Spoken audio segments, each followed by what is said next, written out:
19h48, merci d'être avec nous. Europe 1 Soir Week-end, 19h-21h. Je suis toujours avec Paul Melun et Jules Torres. Messieurs, je voudrais qu'on revienne sur les affiches antisémites, parce que, pardon, moi j'ai été extrêmement choqué d'entendre Jean-Luc Mélenchon dire ça. Nous ne sommes pas antisémites. Par pitié, lâchez-nous.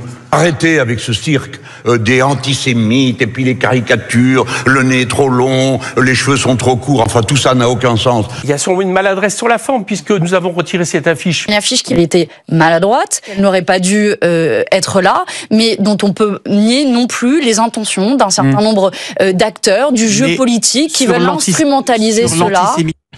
Mais c'est quand même incroyable. Vous avez entendu également Éric Coquerel et Manon Aubry. Mais pardon, il n'y a pas un mot d'excuse. Mais c'est exceptionnel. Non, ils s'excusent jamais. Mais rien, quoi. Qui s'excuse s'accuse. Oui, c'est ça. Dans leur tête. Non, mais ils sont assez cohérents. Ça fait des mois qu'ils ont annoncé la couleur de l'antisémitisme. Oui. Quand vous avez effectivement Madame Hassan, Madame Obono qui viennent expliquer à des antennes de radio que, eh bien, le Hamas est une organisation de résistance, qu'elle mène un combat, que cette organisation terroriste mène un combat légitime, etc., alors qu'ils massacrent des civils innocents dans les kibbutz, qu'est-ce que vous voulez? Il n'y a pas de surprise. Ou Jean-Luc Mélenchon dit l'antisémitisme est résiduel en France. Il n'y a pas de surprise. On passe à chaque fois un palier. Ça va nous emmener où? Pardon. Là, il y a un palier qui a été franchi cette semaine. Parce que ça se passe tout le temps, des paliers qui sont franchis. Mais d'autant qu'il y a une double ignominie dans l'affiche de Cyril Hanouna, c'est-à-dire qu'il y a l'attaque ad nominem et le fait de placarder un visage, qu'il soit d'ailleurs juif ou pas, ou qu'il soit antisémite ou pas, cette caricature, c'est déjà scandaleux. Ils l'ont fait aussi avec Pascal Praud, jadis il avait fait avec votre consoeur Nathalie Saint-Cric ou Ruth Elkrief.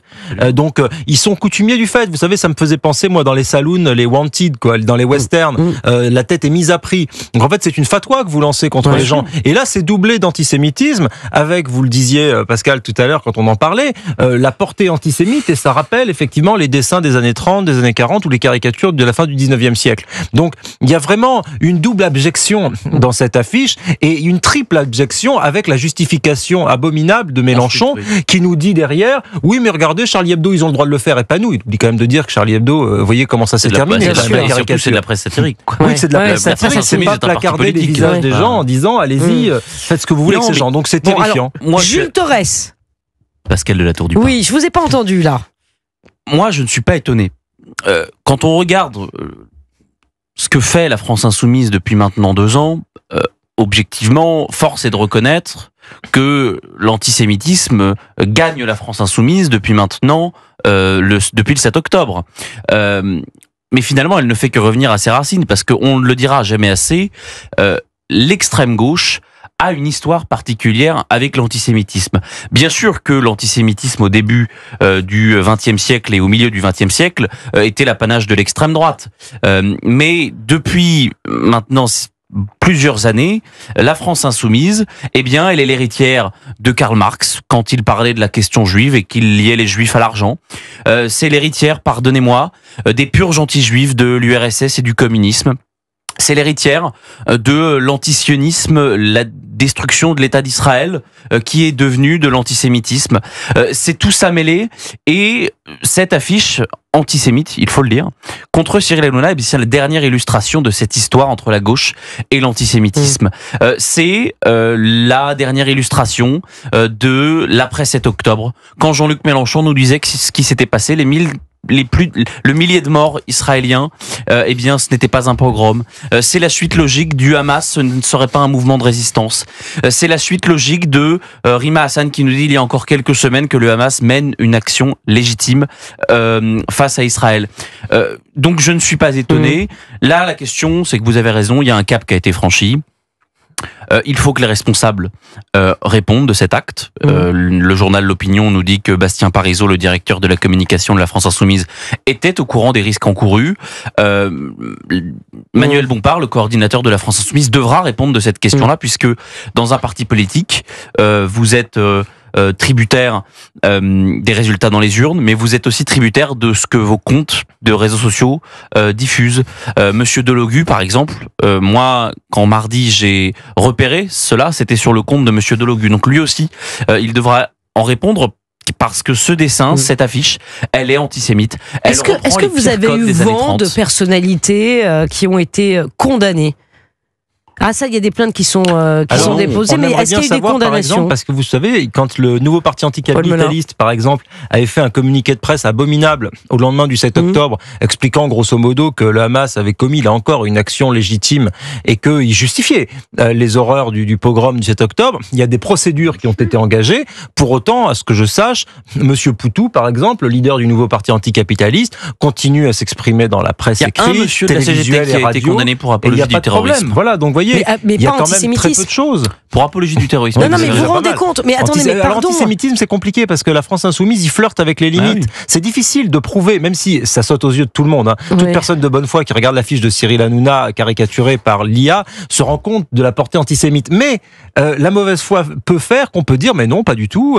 C'est un hasard total et c'est très difficile à prouver devant une cour de justice. Oui. Donc il joue là-dessus. Même Rima Hassan, elle est très intelligente, Madame Hassan. Elle flirte toujours avec la limite de l'antisémitisme, mais elle va jamais dire les choses clairement en matière d'antisémitisme. Vous voyez, c'est toujours un flirt, un peu comme vous savez, il y avait eu aussi le journal d'extrême droite Minute dans les années 80 qui avait caricaturé Laurent Fabius un peu dans les mêmes styles que aujourd'hui Cyril Hanouna, avec le nez crochu, le regard sombre, etc. Les couleurs, tirés, le jaune, le noir, le blanc. Voilà, exactement, sur fond noir, etc. C'est très difficile de prouver parce qu'on dit mais regardez, c'est une simple caricature. Non, ça engage à rien. Et en réalité, moi je fais partie de ceux, je sais que Paul l'est également.